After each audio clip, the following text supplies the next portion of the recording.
여러분들에게 솔로몬을 소개하길 원합니다. 다윗의 아들 솔로몬, 같이 손을 통해서 우리가 말씀을 듣고 도전받기를 원합니다.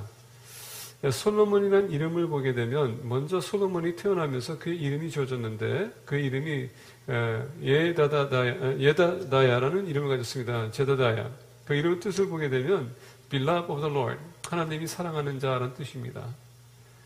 우리가 알다시피 이 솔로몬은 벳세바가 첫 번째 아들을 하나님께서 데려가셨고 두 번째 아들이라고 볼 수 있습니다. 근데 제다다야를 이름을 바꾸면서 솔로몬으로 바꿉니다. 그 솔로몬이라는 이름이 어디서 파생되냐면 히브리 단어에서 샬롬이라는 단어에서 파생합니다. 샬롬이라는 뜻은 뭡니까? 평강이 있을지어다 라는 뜻이에요. 샬롬. 그래서 이 샬롬이라는 게 솔로몬은 무슨 뜻을 갖고 있냐면 평화로운 자라는 뜻을 갖고 있습니다. 평화로운 자. 다시 얘기한다면 아버지는 전쟁을 치렀지만 솔로몬은 평화로 왕국을 다스렸던 사람입니다. 그래서 오늘 본 말씀 보면서 우리가 솔로몬은 어떻게 평화를 누렸는지, 그러면서 그 평화가 깨지게 되면 어떤 결과를 가져오는지 우리가 좀 보기를 원합니다. 솔로몬이 왕위에 오르기에는 아직 한참 멀었던 것은 사실이에요. 그 앞에 형들이 많았습니다. 그러다 보니까 솔로몬이 왕이 된다는 것은 참 희박한 그런 찬스였었는데, 우리가 성경을 쭉 보게 되면 하나님께서 다윗에게 솔로몬이 왕이 될 것이라고 벌써 이미 말씀하십니다. 그러니까 하나님께서 또 솔로몬이 왕을 세울 거라고 말씀하십니다. 근데 다윗이 나이가 지극됨으로 솔로몬을 왕으로 세워야 되는데 세우지 않았습니다. 오늘 본 말씀의 메시지는 뭐였었냐면은 이제 다윗이 나이가 지극해서 이제 임종을 앞두고 있는데 왕이 세워지지 않고 어느 지목도 안 했습니다. 그러다 보니까 형들 중에서 아도나이라는 형이 이제 욕심이 생겼어요. 그래도 내가 제일 큰 맛인데 내가 왕이 되야 되지 않겠냐 해서 본인이 왕이 되기 위해서 임의대로 왕자들을 다 부르고 장군들을 다 부르고 그리고 지도자들을 다 불러가지고 잔치를 벌이고 있었습니다. 그 잔치를 벌였던 이유는 다른 것이 아닙니다. 그 사람들 동의를 얻어서 본인이 왕이 되기 원했죠. 근데 갑자기 이 소문이 퍼집니다. 거기에 초청받지 않은 사람이 솔로몬이었습니다. 그리고 이것을 뒤늦게 하는 벳세바가 그 계획을 알고 다윗에게 달려갑니다. 하면서 얘기합니다. 아니 예전에 당신이 솔로몬이 왕으로 세워진다고 말씀하지 않았습니까? 근데 지금 이게 무슨 시츄에이션입니까? 지금 당신 아들이 지금 군사들을 부르고 중요한 제사들 부르고 제사장들을 부르고 지금 본인이 왕이 되겠다고 지금 모였습니다. 다윗이 그 얘기를 듣는 순간에 오늘 본 말씀이 시작하는 겁니다. 28절에 다윗 왕이 명령하여 이르되 밧세바를 내 앞으로 부르라 하며 그가 왕의 앞으로 들어가 그에게 그 앞에 서는지라. 왕이 이르되 내 생명을 모든 환난에서 구하신 여호와께서 살아계심을 두고 맹세하노라. 내가 이전에 이스라엘 하나님 여호와를 가리켜 내게 맹세하여 이르기를 내 아들 솔로몬이 반드시 나를 이어 왕이 되고 나를 대신하여 내 왕위에 앉으리라 하였으니 내가 오늘 그대로 행하리라. 자, 지금까지 다윗이 솔로몬을 왕을 세울 수 있었음에도 불구하고 안 했습니다. 거기는 이유가 있었을 거예요. 그것은 무슨 이유냐? 사울이 왕이 되기까지 누가 사울을 지목했습니까? 하나님이 택하셨다는 얘기예요. 다윗도 마찬가지로 하나님께서 택하셨습니다. 물론 솔로몬이 왕이 된다고 하지만 하나님께서 사인이 없습니다. 그러다 보니까 다윗은 아마 하나님께서 지목하기까지는 기다렸던 것 같아요. 근데 벌써 이미 하나님께서 솔로몬을 왕으로 세우겠다고 하셨거든요. 그러다 보니까 다윗이 그것을 잠시 동안 잊은 것 같아요. 아니면 나이가 지극하다 보니까 그것을 잊어버렸던지. 어쨌거나 다윗이 다시 한번 기억을 되살리는데 하느님 여호와께 맹세한 것을 분명히 기억합니다. 그러면서 30절 보니까 오늘 그대로 행하리라. 그러면서 보면 31절에 밧세바가 얼굴을 땅에 대고 절하며 내 주 다윗 왕은 만세수를 하옵소서 하니라. 32절 보니까 다윗 왕이 이르되 제사장 사독과 선지자 나단과 여호야다의 아들 분하야를 내 앞으로 부르라 하니 그들이 왕 앞으로 이른지라. 왕이 그들에게 이르되 너희는 너희 주의 신하들을 데리고 내 아들 솔로몬을 내 누세에 태우고 기온으로 인도하여 내려가고 거기서 제사장 사독과 선지자 나단은 그에게 기름을 부어 이스라엘 왕으로 삼고 너희는 뿔나팔을 불며 솔로몬 왕은 만세수를 하옵소서 하고. 자, 보니까 여기서 다윗이 이제 왕을 세우기 위해서 대제사장 사독과 그리고 선지자 나단을 부릅니다. 왕을 세우는 데 있어서 반드시 필요한 조건이 있는데 그것은 뭐냐? 하나님에게 인정받아야 되고요. 두 번째는 대제사장과 선지자의 기름을 부어야 되는 것입니다. 그러다 보니까 인정받는 사독과 그리고 나단이 그때 당시에 하나님의 말씀을 선포하는 선지자였었습니다. 그래서 다윗이 신임했던 사람들이죠. 그리고 다윗이 항상 찾아갔던 사람들입니다. 그래서 오늘 본말씀 보니까 다윗이 사독과 그리고 나단을 불러가지고 기름을 부라라고 합니다. 이것은 하나님께서 전통적인 전례를 따라서 왕을 세우는데 필요했던 사람들이에요. 마침내 이 두 사람은 다윗에게 충성했기 때문에 아도나이가 불렀었을 때 안 갔다는 얘기예요. 만약에 갔더라면 시츄에이션이 바뀝니다. 그리고 아마 아도나이가 오히려 하느님이 왕이 될 수 있겠죠. 그런데 나단은 이 사건 전에 무슨 얘기하냐면 왕이요, 혹시 당신의 아들 아도나이가 왕으로 세운다고 말했습니까? 라고 확인합니다. 왜? 나단은 하나님의 말씀을 들었던 사람이고, 말씀대로 살아가는 사람이고, 말씀대로 지키는 사람이었기 때문에 그것만큼은 확신했다는 얘기예요. 그래서 좌우하지 않았다는 얘기죠. 참 중요한 것 같아요. 만약에 지도자가 잘못했다면 여러분 점검해 주는 것이 여러분들이 해야 될 역할이에요.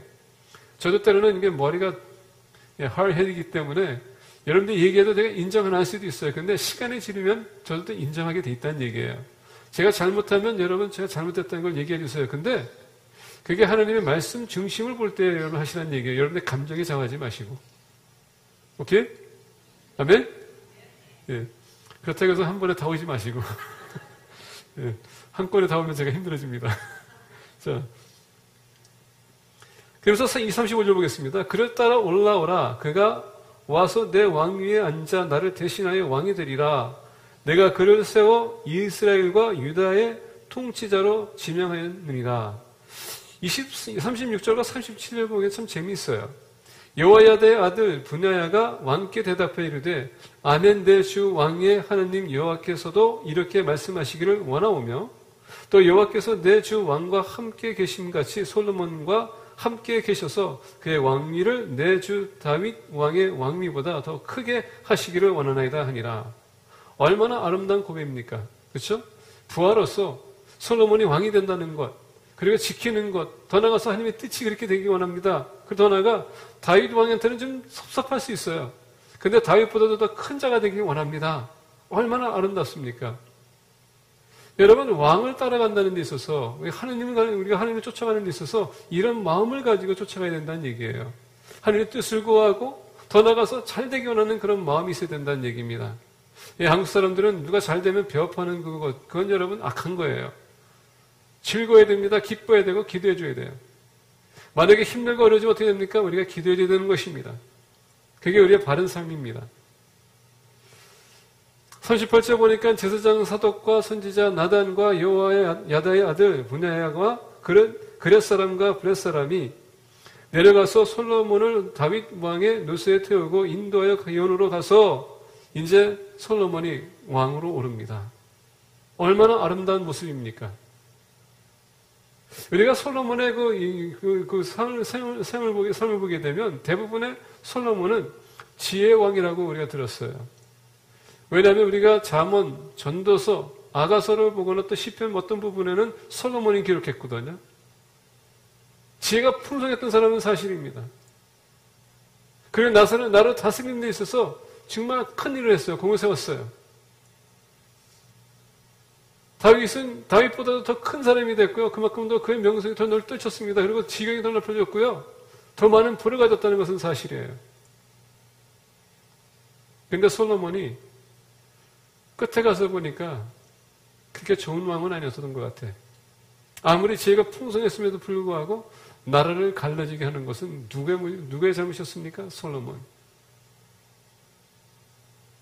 하나님의 은혜 가운데 거하는 우리가 하나님께 주신 그 지혜로 살 수 있습니다. 근데 그 지혜를 어떻게 사용에 따라서 우리가 나라를 세우고 교회를 세울 수 있고요. 교회를 쪼그려낼 수 있다는 얘기입니다. 솔로몬. 평화로운 사람, 평화를 유지하는 사람. 솔로몬이 왕이 되면서 그가 한 일과 그리고 나라를 어떻게 그가 힘들게 했는지 우리가 같이 보기를 원합니다.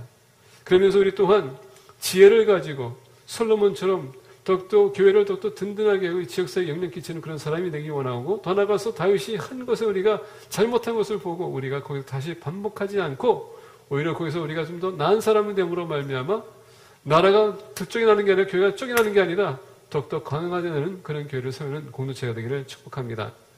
자, 오늘 본 말씀을 보면서 우리가 좀 잠깐 벗어나가겠습니다. 열왕기상 3장을 잠깐 보겠습니다. 6절서부터 15절입니다. 열왕기상 3장 6절서부터 15절입니다. 솔로몬이 이르되 주여 주의 종 내 아버지 다윗이 성실과 공의와 정직한 마음으로 주와 함께 주 앞에서 행함으로 주께서 그에게 큰 은혜를 베푸셨고 주께서 또 그를 위하여 이 큰 은혜를 항상 주사 오늘과 같이 그의 자리에 앉을 아들을 그에게 주셨나이다. 나의 하나님 여호와여 주께서 종으로 종의 아버지 다윗을 대신하여 왕이 되게 하셨사오나 종은 작은 아이라 출입할 줄을 알지 못하고 주께서 택하신 백성 가운데 있나이다. 그들은 큰 백성이라 수요가 많아서 셀 수도 없고 기록할 수도 없사오니 누가 주의 이 많은 백성을 재판할 수 있사오리이까. 듣는 마음을 종에게 주사 주의 백성을 재판하여 선악을 분별하게 하옵소서. 지금 솔로몬이 얘기합니다. 10절에 솔로몬이 이것을 구하며 그 말씀이 주의 마음에 든지라. 자, 9절 보니까 누가 주의 이 많은 백성을 재판할 수 있사오리이까. 듣는 마음을 종에게 주사 주의 백성을 재판하여 선악을 분별하게 하옵소서. 다시 얘기하면 지혜를 달라고 지금 기도했습니다. 이런 기도를 했더니 솔로몬이 이것을 구하며 그 말씀이 주의 마음을 어떻게 했다고요? 든지라. 솔로몬이 왕이 되고 하나님께서 찾아오십니다. 그러면서 솔로몬한테 얘기합니다. 너가 원하는 것을 내가 들어주겠다 했더니 솔로몬이 거기에 답변이 뭡니까? 저는 다른 거 다 필요 없습니다. 주님께서 저를 왕으로 세웠기 때문에 앞으로 나라를 다스려야 될 텐데 다스리기 위해서는 주님께서 허락하시는 지혜가 필요합니다. 왜? 여러 가지 재판을 해야 될 텐데 제가 분별력이 필요합니다. 만약에 주님께서 허락하신 지혜가 저에게 주시지 않는다면 제가 어떻게 그것을 재판할 수 있겠습니까? 그랬더니 하나님께서 그게 마음에 들었다는 얘기예요. 오늘 우리 기도 제목 중에 생각해 보기 원합니다. 여러분들 기도하실 때 무엇을 위해서 기도하십니까? 무엇을 위해서 기도하세요?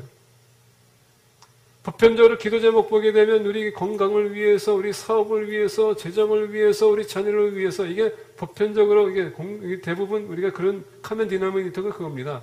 우리는 주로 나를 위한, 나를 향한 그런 기도를 할 때가 많아요. 근데 솔로몬은 뭡니까? 이 말씀을 다시 한번 보겠습니다. 8절에 주께서 택하신 백성 가운데 있나이다.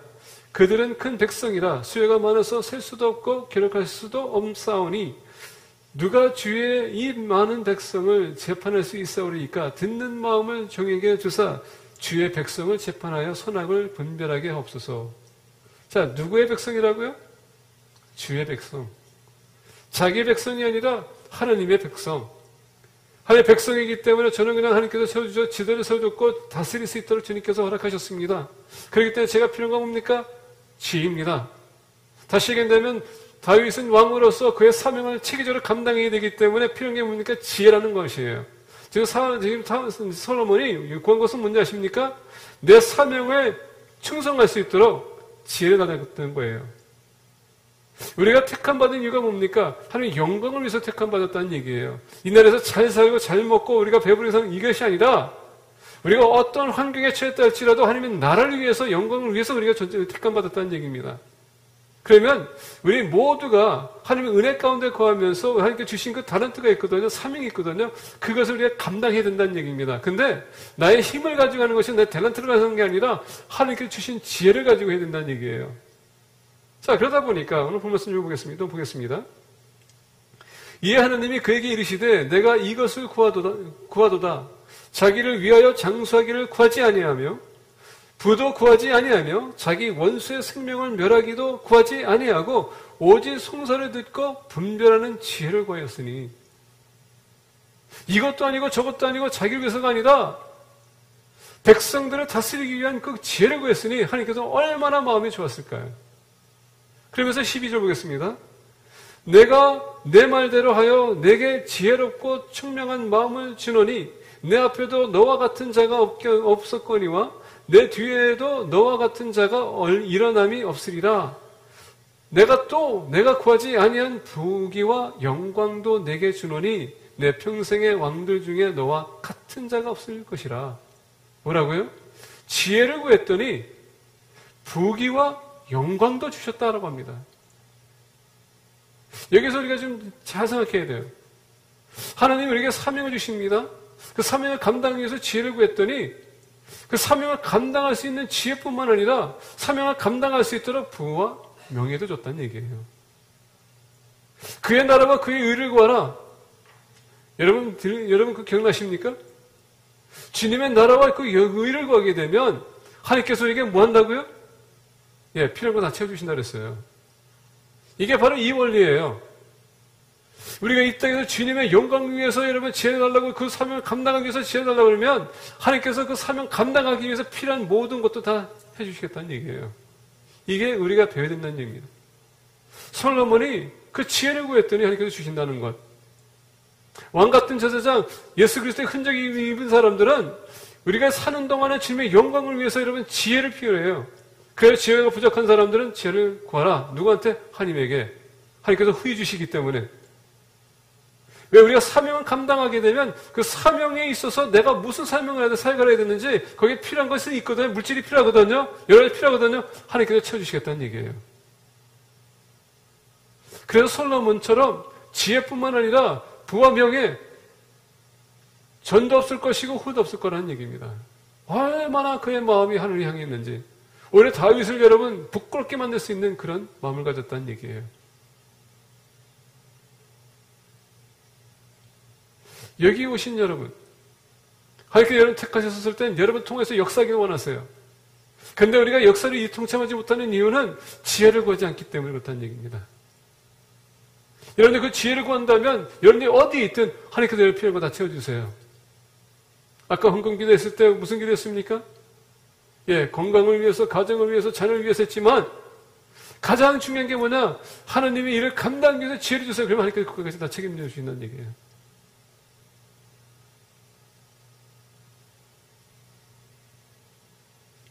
십사절 보니까 내가 만일 내 아버지 다윗이 행함같이 내 길로 행하며 내 법도와 명령을 지키면 내가 또 내 날을 길게 하리라. 솔로몬이 깨어보니 꿈이더라.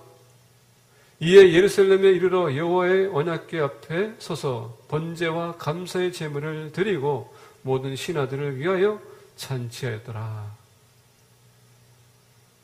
기도했더니 하나님께서 들어주시고 부귀와 영광 겸해서 하나님께서 주셨더라. 얼마나 아름답습니까?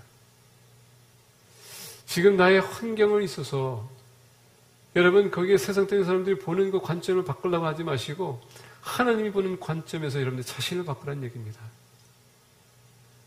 내가 왜 이 자리에 왔는가? 내가 왜 예수님 영접했는가?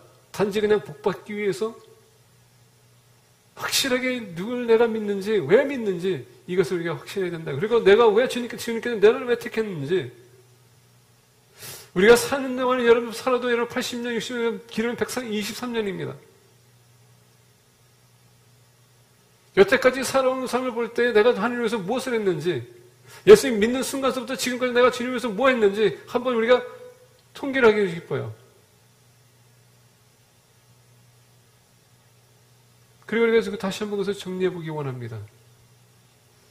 여러분 얼마나 오래 사느냐가 중요한 게 아니라 오늘날 우리가 기도할 때 장사했을 때 기도하는데 그게 중요한 게 아니라 내가 주어진 인생의 기간 동안 얼마나 주님을 위해서 사는지 여러분 좋은 게 뭐냐면 우리가 주님에서 얼마나 가치 있게 사느냐가 더 중요하다는 얘기예요.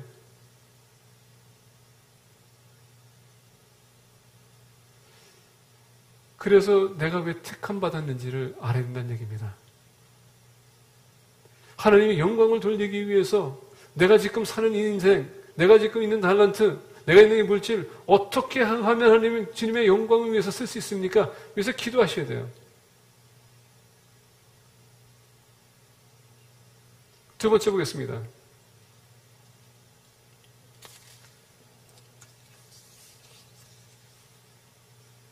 두 번째 보게 되면 좀 성경에도 좀 열왕기상을 좀 벗어나서 역대하를 좀 봅니다. 역대하 6장입니다. 역대하 1장입니다. 죄송합니다. 1절에서부터 6절입니다. 역대하 1장 1절에서부터 6절입니다.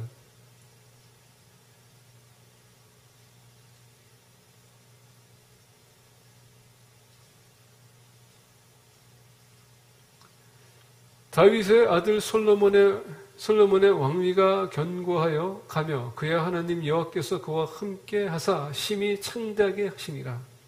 지혜를 구했더니 하나님께서 심히 창대하게 만드시겠더라라고 얘기합니다. 성경의 비결은, 여러분, 축복의 비결은 우리가 하나님 앞에 나가서 하나님의 영광을 위해서 살아야 된다는 얘기예요. 자, 솔로몬이 온 이스라엘의 천부장들과 백부장들과 재판관들과 온 이스라엘의 병백들과 족장들에게 명령하여 솔로몬이 온 회중과 함께 기브온 산당으로 갔으니 하나님의 회막 곧 여호와의 종 모세가 광야에서 지은 것이 거기에 있음이라. 다윗이 전에 예루살렘에서 하나님의 궤를 위하여 장막을 쳐두었으므로 그 궤는 다윗이 이미 게럇 여아람에서부터 그것을 위하여 준비한 곳이라 준비한 곳으로 메어 올렸고 옛적에 훌의 손자 우리의 아들 부살렐이 지은 놋 제단은 여호와의 장막 앞에 있더라. 솔로몬이 회중과 더불어 나아가서 6절을 주목하기 원합니다. 여호와 앞 곧 회막 앞에 있는 놋 제단에 솔로몬이 이르러 그 위에 1000마리 희생으로 번제를 드렸더라. 솔로몬이 하나님에게 지혜를 구한 것뿐만 아니라 두 번째 한 것은 뭡니까? 1000번의 제사를 드렸다라고 합니다. 1000번의 제사. 이 1000번의 제사는 상징적인 것입니다. 근데 우리가 이것을 벗어나서 우리가 다른 솔로몬의 생애를 보게 되면 솔로몬이 바친 짐승이 7만 마리가 넘더라 합니다. 어마어마한 숫자예요. 근데 저는 지금 포커스하고 싶은 이 1000마리의 이 희생 제물을 얘기하기 원합니다. 우리가 레위기를 보게 되면 레위기 1장 2절에 여러분 이 제물을 바치기 위해서 어떻게 합니까? 이 짐승을 검토해야 됩니다. 그리고 흠이 있는지 없는지 그래서 검토해야 됩니다. 그리고 흠이 없으면 이제 그것을 가지고 원래 제사장한테 가서 그것을 점검 받아야 돼요, 다시. 그리고 만약에 흠이 없다면 제사장이 이제 다시 돌려줍니다. 그러면 이 제물 바치는 사람이 그 짐승 머리 위에다가 손을 얹히고 어떻습니까? 내 모든 죄를, 허물을 위임하는 겁니다. 그리고 그 짐승을 죽여야 돼요. 자, 여러분 생각해 보세요. 자, 몇 마리가 있는지 몰라요. 만약에 1000마리가 있다면요, 거기서 1000마리 이제 한 마리 데려와 나와야 되거든요. 근데 우리가 솔로몬의 가축을 보게 되면 어마어마하게 많아요. 근데 그 중에서 허물이 없는 희생 제물을 1000마리를 구해야 되거든요. 그럼 여러분 얼마나 많은 시간이 걸릴까요? 이거는 누가 가서 찾는 게 아니라 솔로몬이 직접 가가지고 찾아야 되는 거예요. 왜? 하나님도 직접 바쳐야 되기 때문에. 여기서 나오지 있지 않지만은 지금 솔로몬이 바치기 위해서는 자기 스스로 나가서 잡아와야 돼요. 근데 여러분 생각해 보세요. 한 마리 잡는 거, 이렇게 구하는 것도 힘들 텐데 1000마리를 구해야 되거든요. 근데 그것뿐만 아니라 1000마리 바칠 때마다 지금 자기 손을 얹어가지고 위임해야 돼. 그리고 그것을 이제 자기 자신이 그것을 또 잡아야 돼요. 여러분 배를 갈라야 되고 내장을 다 끄집어내야 되고 겁쟁이 여러분 그건 가지고 다 벗겨야 되고 각을 떠가지고 이제 제사장에 갖다 주면 제사장이 그것을 번제도 올려야 되거든요. 근데 그것을 사를 때에 그 연기가 올라가게 되면 이렇게 받아주시지만 만약에 그 사이에 바람이 만약에 그 연기가 다른 쪽으로 간다 그러면 안 받아주겠다는 얘기거든요. 그 모든 과정이 지금 얼마나 걸릴까? 전에 고상원 목사님이 우리 교회 오셔가지고 집회할 때에 사마리아에 가서 그것을 봤다고 합니다. 근데 짐승 잡는 그 과정만, 여러분, 짐승 잡는 그 과정만 해도 1시간, 2시간이에요.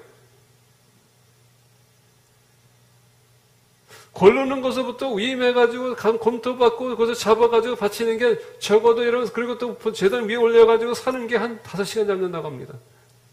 그러면 여러분 곱하기 1000 해보세요. 몇 시간입니까? 그게 며칠이에요? 그게 정성이라는 얘기입니다.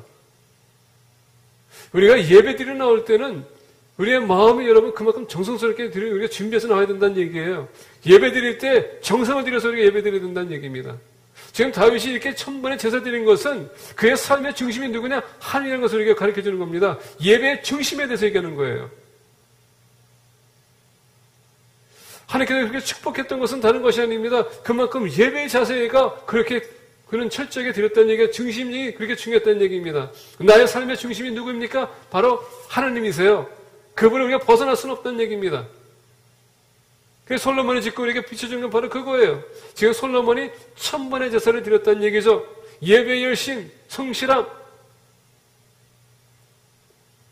하나님 여러분 축복받는 삶을 살기만 한다면, 복된 삶을 살기만 한다면 예배를 소홀히 해서는 안 돼요.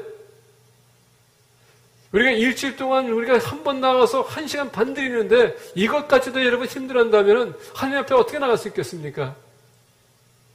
재밌는 얘기지만 요한계시록 보니까 영원히 하나님 찬양한다고 합니다. 1시간도 지겨운데 여러분 어떻게 영원토록 그렇게 할 수 있을까요? 한번 생각해 보셔야 돼요, 여러분. 1시간도 힘들어하는데 어떻게 영원토록 할 수 있을 것 같아요? 우리가 1시간 이렇게 하는 게 이렇게 힘든 이유가 다른 것이 아니에요. 내 마음 중심이 어디에 있냐에 따라서 좌우하기 때문에 참 중요합니다.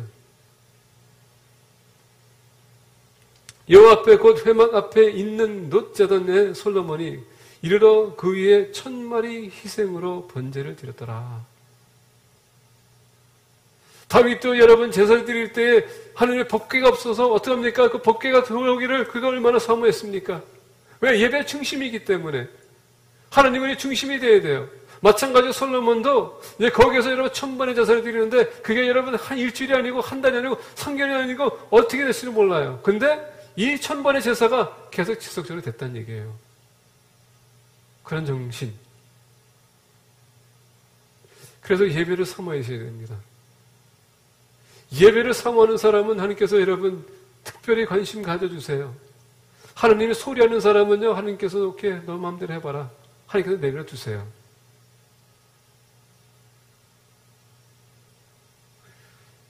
대피하는 심리식구 여러분, 여러분들이 교회 주일날 나오든 주일날 어디 간다 할든 여러분 반드시 드리세요. 뿐만 아니라 우리 교회 여러분 수요 예배가 있고 금요 예배가 있습니다. 나올 수 있으면 나오세요.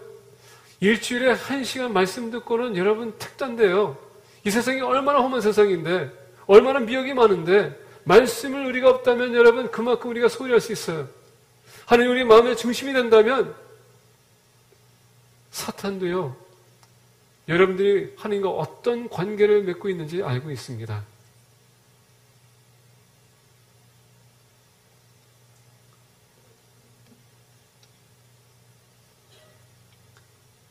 솔로몬은 그 마음에 하나님이 중심이 됐습니다. 여러분들이 정말 하나님 안에 복받기 원한다면 여러분들의 삶에 하나님이 중심이 되시기 바랍니다. 그리고 무엇보다도 하나님이 우선이라는 것을 잊지 마십시오. 여러분들의 가정을 중요하죠.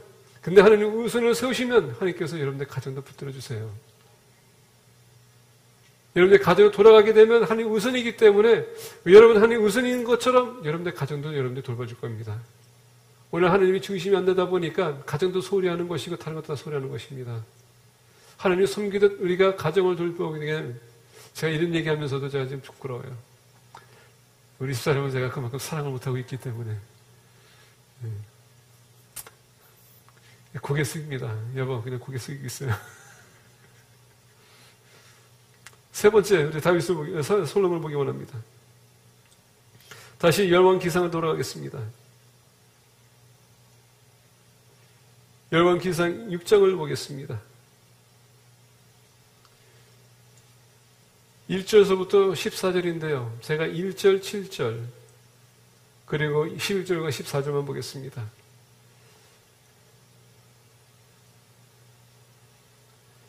1절에 이스라엘 자손이 애굽 땅에서 나온 지 480년이요. 솔로몬이 이스라엘 왕이 된 지 4년 15월 곧 둘째 달에 솔로몬이 여호와를 위하여 성전 건축하기를 시작하였더라. 7절 보겠습니다. 이 성전은 건축할 때의 돌을 그 뜨는 곳에서 다듬고 가져다가 건축하였으므로 건축하는 동안에 성전 속에서는 방망이나 도끼나 모든 철 연장 소리가 들리지 아니하였으며 여호와의 말씀이 솔로몬에게 임하여 이르시되 내가 지금 이 성전을 건축하니 내가 만일 내 법도를 따르며 내 율례를 행하며 내 모든 계명을 지켜 그대로 행하면 내가 내 아버지 다윗에게 한 말을 내게 확실히 이룰 것이요 내가 또한 이스라엘 자손 가운데에 거하며 내 백성 이스라엘을 버리지 아니하리라 하셨더라. 솔로몬이 성전 건축하기를 마치고 이 건축하는 데 있어서 우리가 좀 배경을 좀 보기 원합니다. 이때 당시 애굽은요 경제적으로 위기가 왔었고요. 그리고 세상을 이렇게 강국으로서 지금 세계지고 있었고 그동안 계속 애굽으로 지배받던 이스라엘이 거기서 자유하기 시작하면서 다윗이 나라를 더욱더 지켜 넓혔습니다. 방해를 안 받았다는 얘기예요. 그리고 솔로몬이 왕이 되면서 아까 얘기한 것처럼 께서 부귀와 영광도 주셨다고 했습니다. 그러다 보니까 다윗의 재산이 많아지고 있어요. 그리고 인정받고 사람들에게 오면서 우리가 아다시피 시바 왕도 와가지고서 어떻게 합니까? 그 지혜를 듣기 위해서 와서 재물을 바치면서 들었다는 그런 얘기 있습니다. 그만큼 많은 사람들이 솔로몬의 지혜를 듣기 위해서 오는데 그냥 빈손으로 온 게 아니라 그만큼 위대한 왕이었었기 때문에 많은 재물들을 바쳤다는 얘기예요. 그러다 보니까 부귀가 그렇게 커지기 시작했다는 얘기예요. 그러다 보니까 다윗이 이렇게 보는 순간에 본인은 어느 순간에 지금 재산이 많아지기 시작했고요. 경제적으로 지금 든든해지기 시작했어요. 그러다 보니까 다윗이 보는데, 솔로몬이 보는데, 하나님의 성막이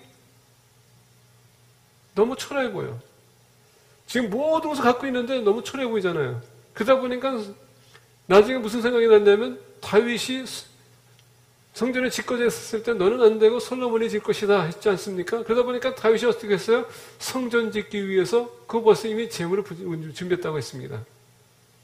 플러스 지금 솔로몬이 재물이 있다 보니까 어떻게 합니까? 최고의 성전을 짓기 위해서 본인이 각오했다는 얘기예요. 그래서 11절 보니까 여호와의 말씀이 솔로몬에게 임하여 이르시되 내가 지금 이 성전을 건축하니 내가 만일 내 법도를 따르며 내 율례를 행하며 내 모든 계명을 지켜 그대로 행하면 내가 내 아버지 다윗에게 한 말을 내게 확실히 이룰 것이요. 그래서 오늘 말씀 보니까 솔로몬이 성전을 졌더라. 근데 오늘 말씀 보게 되면 1절에 이스라엘 자손이 애굽 땅에서 나온 지 480년이요 솔로몬이 이스라엘 왕이 된 지 4년. 왜 열왕기상에 이렇게까지 기록했을까요? 이스라엘 백성들이 애굽에서 나왔었을 때 그들이 성막을 지었거든요. 성막을 졌어요. 근데 여러분 한번 생각해 보기 원합니다. 이스라엘 백성들이 애굽에서 나왔었을 때 그들은 노예였었습니다. 노예였었는데 하나님께서 갑자기 모세를 부르면서 성막을 지라라고 합니다. 노예로 온 사람들이 뭐가 있었기에 그때 당시에 성막을 짓겠습니까? 근데 모세가 이스라엘 백성들을 소집해가지고 이렇게 해서 하나님께서 명령했는데 우리가 성막을 지어야 된다 했을 때에 백성들이 가져온 금과 은과 여러분 그 비단 얼마나 많이 가져왔습니까? 풍족하다고 했습니다. 근데 이스라엘 백성들이 출애굽할 때에 어떻게 합니까? 애굽 사람들이 그것을 다 줬다고 했습니다. 왜? 보상적인 마음으로. 근데 하나님은 그 모든 것을 애굽 사람들에게 주게 한 것은 뭡니까? 결론적으로 성막을 짓게 하기 위해서 하나님께 다 예배했던 얘기예요. 우리가 이제 교회 이제 여러분 체육관을 짓고 있는데 이제 앞으로 짓 것인데 하나님은 모든 것을 다 준비하시고 허락하시는 분이세요. 이것을 가지고 우리가 아우성할 필요 없습니다. 아까 제가 기도한 것처럼 말씀드린 것처럼 기도하시고 성령님께서 감동하시는 데 여러분들 궁금하세요. 하나님께서 여러분들 채워주십니다. 이거는 제가 여러분 무슨 여러분들 저격의 교사가 아니라 이건 하나님의 원리라는 얘기예요. 하나님께서 채워주세요. 이스라엘 백성들이 애굽에서 나왔었을 때 성막 짓는 데 있어서 하나님께서 채워주셨거든요. 자, 솔로몬이 하나님 성전을 짓고자 했었을 때 벌써 이미 하나님께서 다윗에게 얘기했습니다. 근데 그것을 이루긴다고 했습니다. 그러다 보니까 하나님께서 어떻게 합니까? 부귀를 다 주셨다는 얘기예요. 다 이미 준비됐다는 얘기입니다.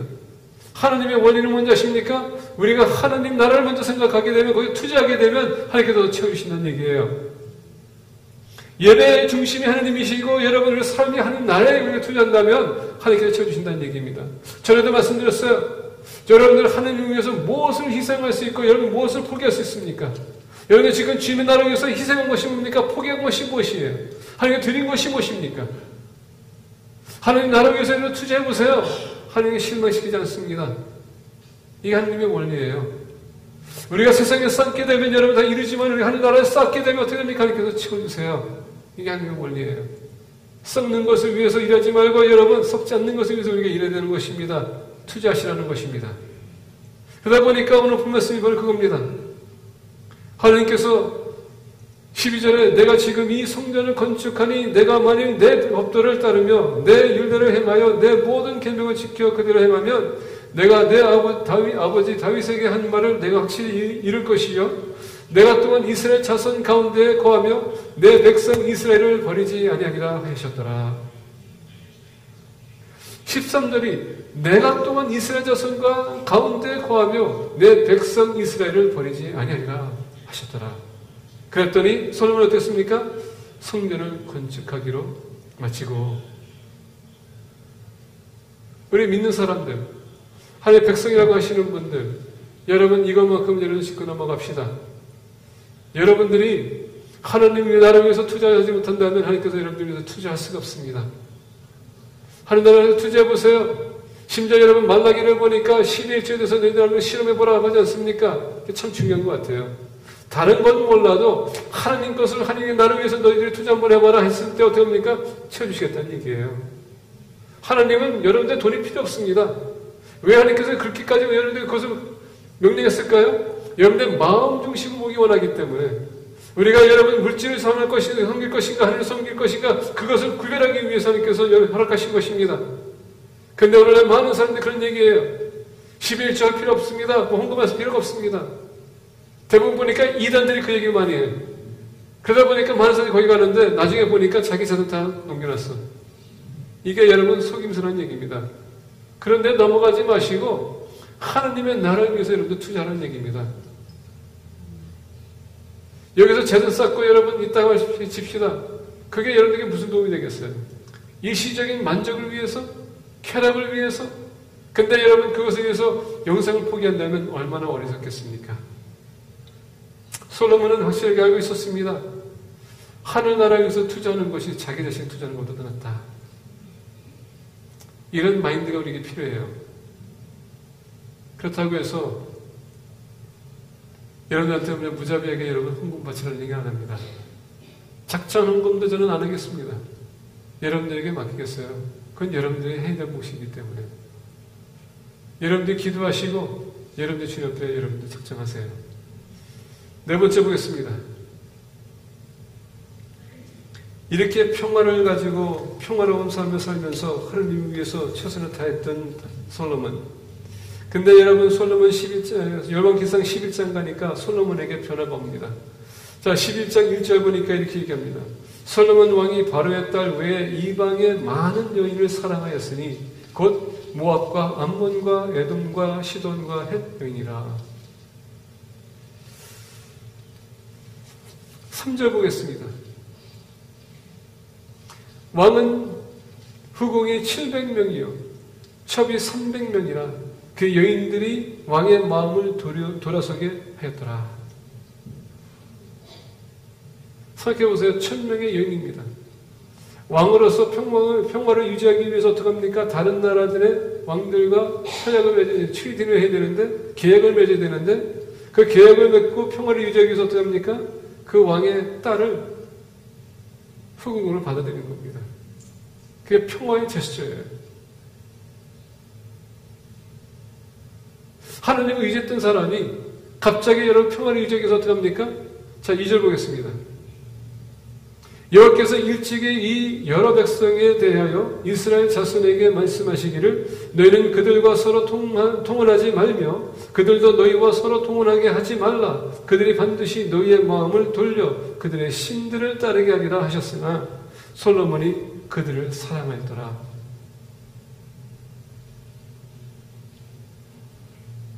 하나님 벌써 이미 그것을 알고 있었어요. 마음을 돌이켜서 멀리 하고 살고 있었습니다. 그래서 하지 말라고 했는데 결론적으로 어떡합니까? 사랑했기 때문에 후궁만 700명에다가 첩이 300명이에요.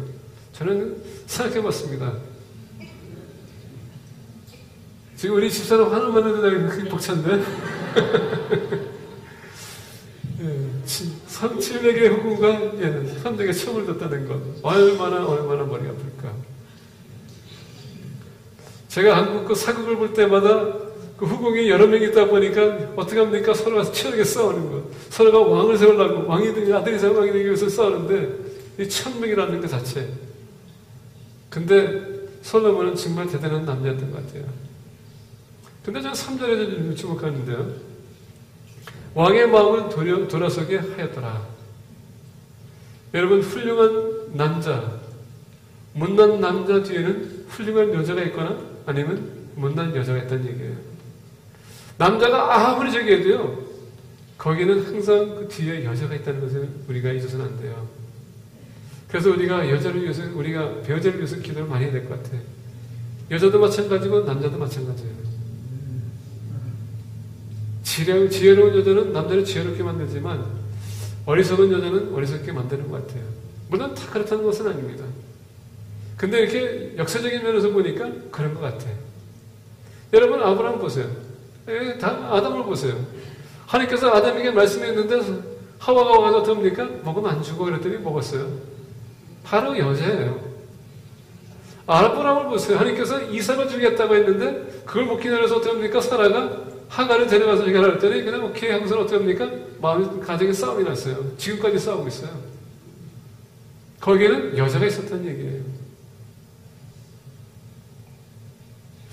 우리가 이스라엘 왕들 보게 되면, 우리가 열왕 기상하를 보게 되면 그 왕들을 소개하면서 그 바로 뒤에는요, 어머니 이름이 나와요. 어머님이 어느 어머니에 따라서 그가 종교개혁을 일으키거나 아니면 계속 타락하거나 이것을 비춰줍니다. 그만큼 여자의 역할이 중요하다는 얘기예요.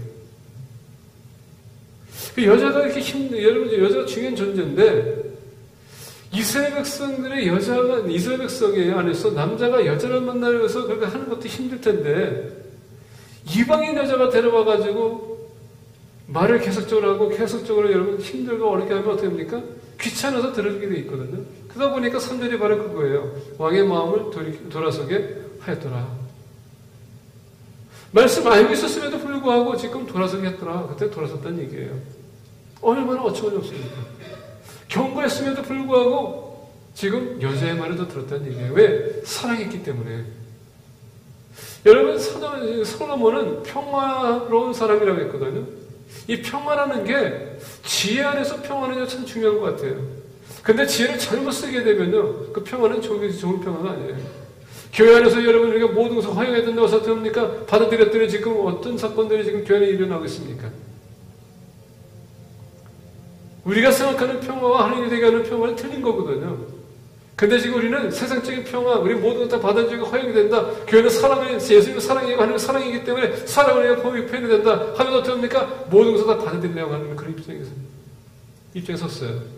이단 들어오기 시작하죠. 지금 동성애들 들어오기 시작하죠. 지금 교회가 어떻게 됩니까? 지금 싸우고 있어요.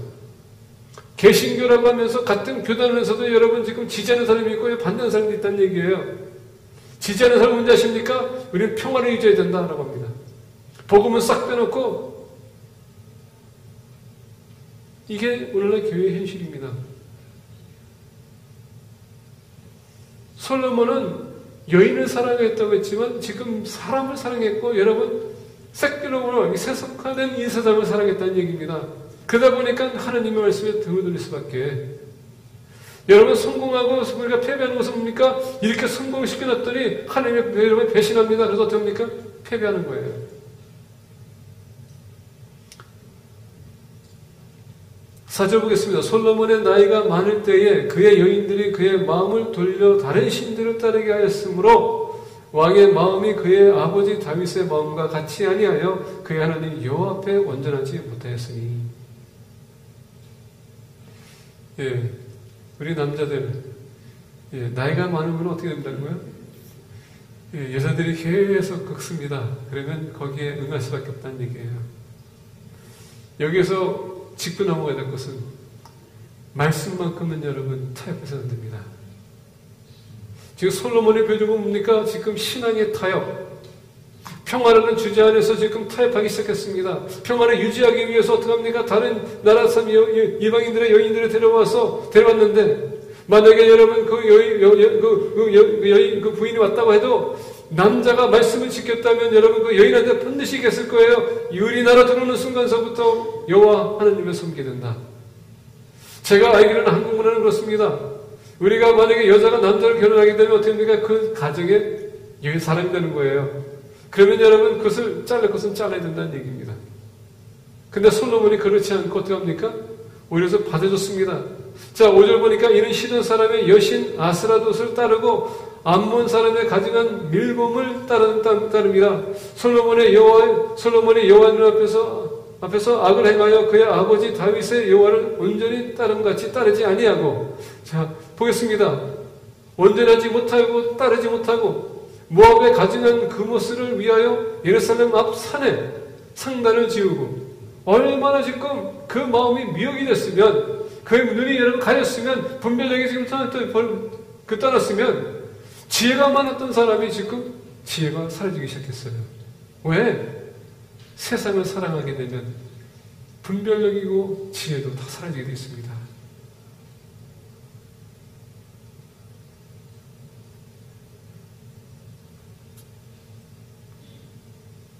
구절서부터 보겠습니다. 솔로몬이 마음을 돌려 이스라엘의 하나님 여호와를 떠남으로 여호와께서 그에게 진노하시니라. 여호와께서 일찍이 2번이나 그에게 나타나시고, 여러분 하나님께서 2번이나 지금 나타났습니다. 경고하고 있습니다. 너 그렇게 하게 되면 내 진노가 너에게 임할 것이야. 너를 심판할 거야.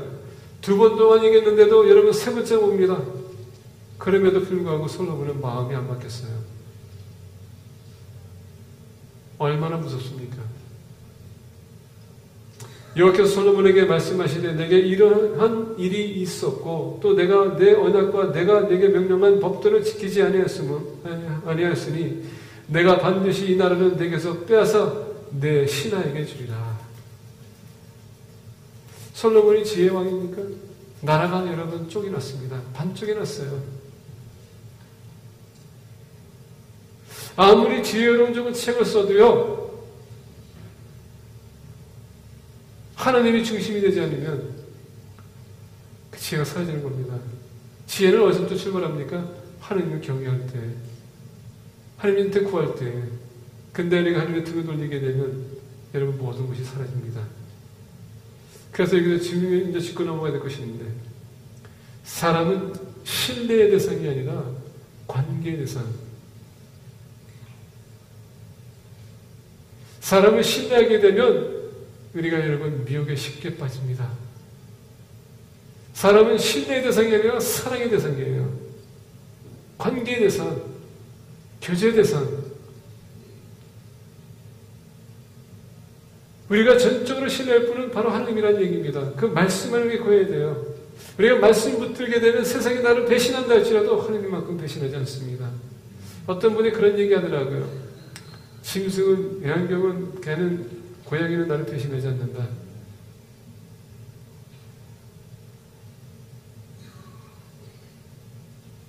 그래서 그렇게 개를 키우고 고양이 키우고 좋아요. 키워야 되겠죠. 근데 여러분, 신뢰의 대상은 아니에요. 개가 고양이가 여러분들 위해서 뭘 할 수 있겠습니까? 애완경이 여러분들 위해서 무엇을 할 수 있겠어요? 우리가 신뢰할 것은 바로 하나님이세요. 하나님은 어떤 상황에도 절대 우리를 배신하지 않고 우리를 떠나지도 않고 버리지 않는 분입니다.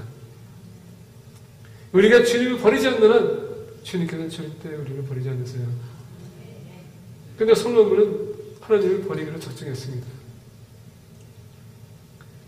그러나 내 아버지 다윗을 위하여 내 제자는 세대에는 이 일을 행하지 아니하고 내 아들의 손에서 빼앗으려니와 오직 내가 이 나라를 다 빼앗지 아니하고 내 종 다윗과 내가 택한 예루살렘을 위하여 한 지파를 내 아들에게 주리라 하셨더라. 여기서 만약에 솔로몬이 회개했다면, 돌아섰다면 이런 일이 없었을 거예요. 근데 솔로몬의 문제가 뭔지 아십니까? 세상을 너무 사랑하고 여인들을 너무 사랑하다 보니까 내가 있는 동안만큼은 내가 그런 진노를 받지 않기 때문에 괜찮다. 이렇게 생각할 수도 있어요. 타협하는 것입니다. 근데 이 모습이 우리가 열왕기상과 열왕기하를 보게 되면 그 왕들은 똑같이 하니까 똑같이 이렇게 얘기하시거든요. 근데 회개하지 않는다는 얘기예요. 이게 문제예요. 세상과 타협하게 되면 세상이 좋아지기 시작합니다. 세상이 소유주기 시작하게 되면 하나님 말씀을 우리가 버리게 돼 있는 거예요. 솔로몬이 왜 망했습니까? 바로 여기 있는 겁니다. 여자들을 사랑했기 때문에 하나님의 말씀을 돌이키지 않고 그의 말씀을 보고 참관하지도 않고 신뢰하지도 않고 하나님이 경고했음에도 불구하고 무시하고 그런 세상길로 갔습니다. 오직 내가 이 나라를 다 빼앗지 아니하고 내 종 다윗과 내가 택한 예루살렘을 위하여 한 지파를 내 아들에게 주리라 하시더라. 지금 솔로몬 때문이 아니라 다윗과의 언약 때문에 하나님께서 지키겠다는 얘기예요. 이것을 보면서 우리가 한번 생각해 볼 필요가 있어요. 왜 지금 우리 자녀를 위해서 얼마나 많은 것을 투자하고 있습니까? 그래서 물려주기 소리만 얼마나 여러분 지금 벌고 있습니까? 근데 그것은 일시적인 거거든요. 여러분들이 자녀들에게 신앙을 키워주지 않으면 솔로몬과 똑같은 거예요. 지금 내가 당장 하나님의 심판받지 않지만 여러분들 자녀들이 7대까지 갑니다. 어떻게 감당할 거예요? 그게 좋은 부모입니까? 주님의 저주가 여러분들 자녀에게 계속 오는 게 좋은 그 부모님이세요? 여러분들 재물을 여러분들 자녀들에게 그것을 물려줬다고 생각하지만 함께 저주를 물려주는 겁니다. 언제? 하나님은 우리가 멀리할 때에, 하나님 우리가 떠날 때에, 말씀을 우리가 떠날 때에, 경고의 메시지를 우리가 듣고 있음에도 불구하고 회개하지 않을 때에 거기에 여러분들로 인해서 여러분의 자녀들이 다칠 수 있어요. 그건 좋은 부모가 아닙니다. 이스라엘 역사 보니까 어떻게 됩니까? 나라가 두 쪽으로 나누는 것뿐만 아니라 나라까지 뺏기면서 나라가 없어집니다. 얼마나 부끄러운 일입니까? 왜? 솔로몬이 하나님을 버리고 세상을 쫓아갔기 때문에. 솔로몬의 역사를 보게 되면 전도 말씀드린 것 같아요. 저희 구약 교수님께서 박사학위 논문을 쓸 때에 1500페이지의 논문을 썼다고 합니다. 그래서 그 논문을 썼는데 저도 이제 그걸 직접 그 담당 교수님한테 들었는데 너무 길기 때문에 1000페이지를 줄여야 했어요. 1000페이지를 줄여가지고 500페이지 했는데 500페이지도 너무 길어가지고서 그것도 너무 길어가지고서 그것도 줄여갔는데 그것만큼 못하겠습니다 했더니 그냥 다른 데 했대요. 근데 솔로몬에 대한 논문을 썼어요. 그냥 조목조목 해서 책 썼는데 결론적으로 그 논문은 뭐냐, 솔로몬이 과연 좋은 왕이었는가 그리고 지혜로운 왕이었는가 딱 그게 질문했어요. 그러면서 무슨 얘기했냐면 백성들을 위해서 그가 지혜롭게 했는데 백성을 위해서 과연 얼마나 그 지혜를 썼을까? 생각해보세요. 여러분 정원 보세요. 내 아들아 아가서 보세요. 여인이 사랑하는 여인에 대해서 물론 하나님의 메시지가 껴서 있었지만 솔로몬은 엄연히 어떻게 그의 라버스에 아니면 가정의 정리에 대해서 솔로몬의 역사를 보게 되면 딱 한 번 그가 나라를 위해서 백성을 위해서 쓴 지혜를 보여줍니다. 그거 뭡니까? 두 여인이 있는데 각자가 아들이 있었습니다. 그 여인들 중에서 아들 하나가 죽었어요. 그랬더니 다른 여자가 어떻습니까? 자기가 다른 여자의 아들을 자기 아들로 삼고서는 법정에 나갑니다.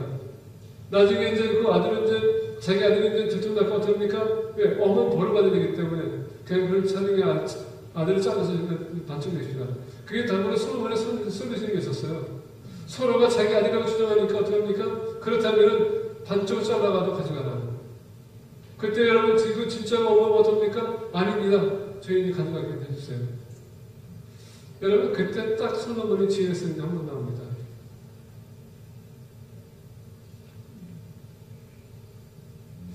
우리가 사역에 충성하기 위해서 지혜를 구했다면 그 사역에 충성해야 돼요.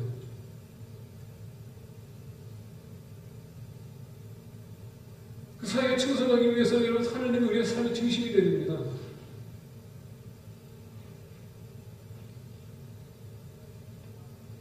그리고 여러분, 하나님이 우리와 함께 하시는 것, 우리가 그의 지배 안에 있는 것, 그 같이 더불어 사는 것, 예배 삶이 중요한 얘기입니다. 그리고 말씀을 절대 타협해서는 안 된다는 얘기입니다. 그런 사람이 위대한 왕 같은 세상이 되는 겁니다. 그리고 우리가 나갈 때에 다른 사람들 알고 볼 때, 아, 저 사람은 정말 하나님의 흔적이 있구나. 정말 하나님 믿는 사람이구나.